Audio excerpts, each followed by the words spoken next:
तो अब हम बात करते हैं कि OSI मॉडल क्या होता है। OSI का फुल फॉर्म होता है ओपन सिस्टम्स इंटरकनेक्शन मॉडल। तो ये एक्चुअल में है क्यों, मतलब इंटरनेट में लेयर आर्किटेक्चर क्यों है। तो हमारे पास 7 लेयर्स होती हैं, तो ऐसा क्यों है।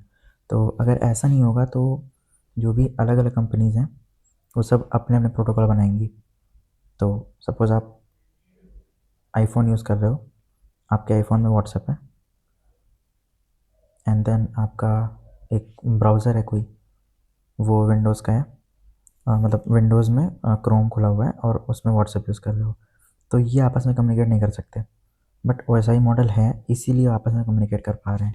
मतलब एंड्रॉयड और आईफोन दोनों में व्हाट्सएप है, दोनों आपस में कम्युनिकेट कर सकते हैं बिकॉज ऑफ OSI, क्योंकि लेयर्ड आर्किटेक्चर है और ये एक स्टैंडर्ड प्रोटोकॉल होता है जिसको सारी डिवाइसेस फॉलो करती हैं। और इन जो भी मैसेज होता है, जो भी ट्रांसफ़र होता है एक डिवाइस से दूसरे डिवाइस के बीच में, वो इन्हीं लेयर्स को फॉलो करते हुए जाता है।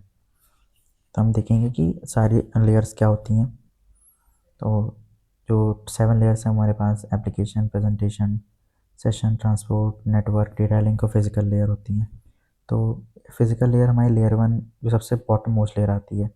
तो हम ऊपर से शुरू करते हैं एप्लीकेशन लेयर से, क्योंकि फॉर एग्जांपल हमें कोई मैसेज भेजना है व्हाट्सएप से, मान लो दूसरे के व्हाट्सएप पे, जो भी होगा हम मैसेज एप्लीकेशन लेयर पर क्रिएट करते हैं। देन वो ट्रैवल होता है presentation layer, then session layer, then transport, network, data link, physical. Then जब वो यूज़र्स के दूसरे यूज़र की डिवाइस में जाता है तो वो फिजिकल लेवल पे जा रहा होगा। फिर वो जब डिवाइस पहुंचेगा देन फिजिकल से डेटा लिंक पे जाएगा, नेटवर्क पे जाएगा, transport, session, presentation, then application. इस सारी लेयर्स का अपने अपने यूज़ केसेस हैं, ये सब क्या करते हैं। तो और जितने भी लेयर्स हैं, जैसे हम 765 को कंबाइंड एप्लीकेशन लेयर बोल सकते हैं। आगे चल के हम लोग 7 लेयर की जगह पे हम 5 लेयर पढ़ेंगे, जो हम बोल सकते हैं कि ये तीनों एप्लीकेशन लेयर की पार्ट है। तो एप्लीकेशन लेयर क्या करता है, जैसे कि हमने कोई मेल क्रिएट किया या व्हाट्सएप मैसेज हमने लिखा, तो वो जो होगा वो एप्लीकेशन लेयर पे होगा। देन प्रेजेंटेशन क्या करता है कि हमें यार उस मैसेज को एनक्रिप्ट करना, देन डिकोड करना यूज़र्स के डिवाइस पे कि एक्चुअली में है क्या, एक वीडियो फाइल है कि HTML पेज है कि टेक्स्ट मैसेज है। देन जो सेशन होता है, तो वो सेशन हमारे एंड टू एंड कनेक्शन को मेंटेन करने के लिए, मैनेज करने के लिए यूज़ होता है। एंड ट्रांसपोर्ट लेयर क्या होता है, तो ट्रांसपोर्ट लेयर दो डिवाइस के बीच में रिलायबल डेटा ट्रांसफ़र के लिए यूज़ होता है। ठीक है, अब रिलायबल हो भी सकता है, नहीं भी हो सकता है। जैसे UDP है तो वो नॉन रिलायबल होता है, बट TCP कनेक्शन अगर वो होगा तो रिलायबल होगा। देन TCP में flow control, error control, congestion control, ये सारी चीज़ें होती हैं, हम सब पढ़ेंगे डिटेल में। तो देन नेटवर्क लेयर आता है। नेटवर्क लेयर में एक्चुअल में IP एड्रेस, जो भी पाथ फॉलो होने वाला है फाइनली डेटा का, जो भी हमने व्हाट्सएप पर मैसेज किया, तो वो दूसरे डिवाइस पे किस पाथ को फॉलो करके जाएगा, ये सारा इससे स्टार्ट होना शुरू होता है। तो इसमें राउटर्स होते हैं, राउटर्स जो होते हैं राउटिंग टेबल प्रिपेयर करते हैं डेस्टिनेशन पाथ तक के लिए। तो ये एक्चुअल में लॉजिकल IP एड्रेसेस बनते हैं। हमारे जो भी डिवाइस नेट से कनेक्टेड होते हैं सबको एक IP एड्रेस असाइन होता है, जो कि स्टैटिक भी हो सकता है और डायनेमिक भी हो सकता है। देन डेटा लिंक लेयर आता है। तो डेटा लिंक लेयर एक्चुअल में फिजिकल एड्रेस होते हैं। तो डिवाइस में मैक एड्रेस होता है, जो कि डिवाइस का जो नेटवर्क इंटरफेस कार्ड होता है उस पर हार्ड कोडेड होता है, वो फिक्स होता है। अगर नेटवर्क इंटरफेस कार्ड चेंज होगा तो वो भी चेंज हो सकता है, मैक एड्रेस भी। जैसे कि अगर हम लोग कोई USB डोंगल लगाते हैं किसी भी मोबाइल में या सपोज़ कंप्यूटर में, तो वो USB डोंगल का जो मैक एड्रेस होगा वो उस डिवाइस का मैक एड्रेस हो जाएगा। देन फिजिकल लेयर होती है हमारे पास। तो फिजिकल लेयर एक्चुअल में बिट्स एंड बाइट्स जो भी होते हैं वो होता है। एंड जो हमारा मैसेज होता है तो वो हर लेवल पे उसका अलग अलग नाम होता है। जैसे कि आप देखो तो एप्लीकेशन लेयर, डेटा, मतलब इन तीनों लेयर में, एप्लीकेशन, प्रेजेंटेशन और सेशन, इन सब में हम डेटा या मैसेज बोलते हैं। एंड जब वो मैसेज ट्रांसपोर्ट लेयर पर जाता है तो उस मैसेज को हम सेगमेंट बोलते हैं अगर वो TCP का है, या डेटा का नाम बोल सकते हैं UDP का है। जनरली हम सेगमेंट वर्ड यूज़ करते हैं क्योंकि मोस्टली ट्रांसपोर्ट लेयर पे TCP वाले ही होते हैं। देन नेटवर्क लेयर पे हम पैकेट या डेटा का नाम बोलते हैं, तो IP पैकेट होता है, बिकॉज ये IP हेडर भी बोल सकते हैं, मतलब ये IP हेडर अटैच करते हैं। देन डेटा लिंक लेयर पे हम उसको फ्रेम बोलते हैं, ये header and trailer both attach करता है। देन फिजिकल पे हम बिट्स बोल सकते हैं, तो जो एक्चुअल बिट्स होंगी इलेक्ट्रिकल सिग्नल के थ्रू या तो ऑप्टिकल फाइबर के थ्रू जो जाएंगी उन्हें हम वो बिट्स फॉर्म में होंगी।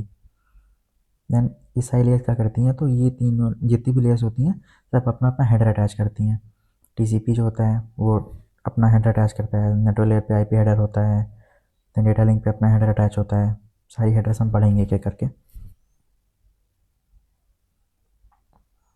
तो अभी इन तीनों लेयर को हम लोग सॉफ्टवेयर लेयर भी बोल सकते हैं। देन ट्रांसपोर्ट लेयर भी एक्चुअली सॉफ्टवेयर का ही पार्ट है।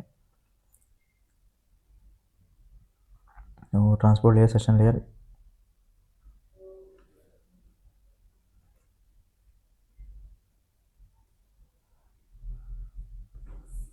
तो हम इन चार लेयर को हम सॉफ्टवेयर लेयर बोलते हैं, बिकॉज ये जो होता है ये एप्लीकेशन लेवल पे होता है। ट्रांसपोर्ट लेयर जो टीसीपी कनेक्शन होता है वो जो ऑपरेटिंग सिस्टम होता है वो मैनेज करता है। तो हमारा जो टीसीपी तो ये सब ऑपरेटिंग सिस्टम में होता है, तो ये सॉफ्टवेयर साइड है। बट ये एक्चुअल में जो नेटवर्क डेटा लिंक और फिजिकल है ये एक्चुअल में डेटा देखते हैं, मतलब ये पाथ सेलेक्ट करना होता है। तो ये सब राउटर स्विचेस इन सब में आ जाता है। नेटवर्क राउटर जो होता है नेटवर्क लेयर पे काम करता है, then switches data link layer पे, देन एक्चुअल फिजिकल केबल्स होती हैं सब फिजिकल होगा। तो ये सब हार्डवेयर के पार्ट हैं। इसमें एक्चुअल में लिंक्स होते हैं, कहीं फिजिकल कहीं वर्चुअल, बट लिंक्स होते हैं। देन हमारा डेटा कैसे चलता है, तो जैसे कि सबसे पहले हम कोई भी मैसेज क्रिएट करेंगे वो इनकैप्सुलेट होता रहेगा हर लेयर पे। तो जो टीसीपी हेडर होगा वो हमारा ट्रांसपोर्ट लेयर पे टीसीपी हेडर अटैच होता है। तो ये बेसिकली ऐसा आप समझो कि आपके पास एक मैसेज है जिससे आपको दूसरी जगह पे ट्रांसपोर्ट करना है।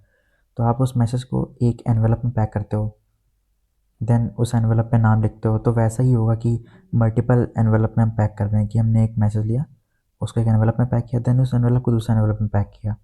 सब पे अपना अपना चीज़ें हैं। जैसे कि आपने मैसेज लिखा और देन आपने एक एनवेलप लगाया जिसके अंदर सिर्फ हाउस का नंबर है, या आप बोल सकते हो कि एनवेलप के जस्ट ऊपर आपने पर्सन का नाम लिख दिया जिसको आपको मैसेज भेजना है। देन आपने दूसरा एनवेलप उसके ऊपर लगा दिया जिस पे आपने लिख दिया कि ये हाउस नंबर क्या होने वाला है। तो सेम तरीके से यहाँ भी चलता है। आप टीसीपी हेडर अपना हेडर लगाएगा, देन वो आईपी हेडर लगाएगा जब वो नेटवर्क लेयर पर जाएगा मैसेज। ऐसे ही कम्युनिकेशन चलता है कि टीसीपी हेडर में जो भी पोर्ट नंबर होता है वो अटैच होता है। देन जो हमारा नेटवर्क लेयर होती है जो कि आईपी हेडर होता है वो हमारा आईपी एड्रेस अटैच करता है। तो हर लेयर का अपना अपना अलग अलग काम है। पोर्ट नंबर क्या होते हैं, जो कि आप ऐसा समझो कि एक हमारे पास डिवाइस है, उस डिवाइस में मल्टीपल एप्लीकेशंस हैं। तो अगर हमारे पास डेटा आएगा तो कैसे पता चलेगा कि किस वाले एप्लीकेशन को मैसेज जाना है, तो पोर्ट नंबर वो डिसाइड करते हैं। आईपी एड्रेस डिवाइस का एड्रेस होता है कि किस डिवाइस पर हमको मैसेज भेजना है। तो आप ये सैम्पल टीसीपी हेडर देख सकते हो। सैम्पल मतलब ये टीसीपी हेडर का स्ट्रक्चर होता है। तो जो भी टीसीपी सेगमेंट होगा उसके अंदर जो टीसी नेटवर्क जो ट्रांसपोर्ट लेयर होगी वो ये हेडर अटैच करती है। ये हेडर जो होता है वो 20 बाइट्स का होता है। देन हमारा कुछ ऑप्शंस का बाइट्स होती हैं जो कि ज़रूरी नहीं हो, मतलब हो सकती नहीं भी हो सकती हैं। देन हमारा डेटा होता है, जो भी एक्चुअल डेटा हम सेंड करते हैं वो इसके अंदर इनकैप्सुलेट होता है। तो हेडर ज़रूरी होता है। तो उस हेडर के अंदर हमारे पास सोर्स पोर्ट, डेस्टिनेशन पोर्ट आते हैं। इन सब के अपने अपने बाइट्स हैं, सारी फिक्स चीज़ें डिफाइंड हैं। सीक्वेंस नंबर होता है, एक्नॉलेजमेंट्स, एंड ऑफसेट, चेकसम मतलब एरर चेकिंग के लिए काम आता है। ऑप्शंस एंड पैडिंग, तो ये वेरिएबल होता है। ये 20 बाइट्स से लेके 40 बाइट्स तक हो सकता है। मतलब मैक्सिमम 40 बाइट्स होती है, मिनिमम 0 बाइट्स का होता है। तो अगर टोटल हेडर जो हमारा होगा वो मिनिमम हेडर 20 बाइट्स का होगा अगर कोई ऑप्शन नहीं अवेलेबल है, और मैक्सिमम हेडर हमारा 60 बाइट्स का हो सकता है। अगर हेडर जो है वो 60 बाइट्स का तब होगा जब हमने सारा ऑप्शंस ले लिया है, मतलब 40 बाइट्स का ऑप्शंस ले लिया है। तो इस ऑप्शंस में हम मेटा डेटा रख सकते हैं और चीज़ें रख सकते हैं। हम पढ़ेंगे इन सब के बारे में डिटेल में कि ये इन सब का यूज़ क्या है, कौन सा कहाँ किस काम में आता है, सारी चीज़ें पढ़ेंगे।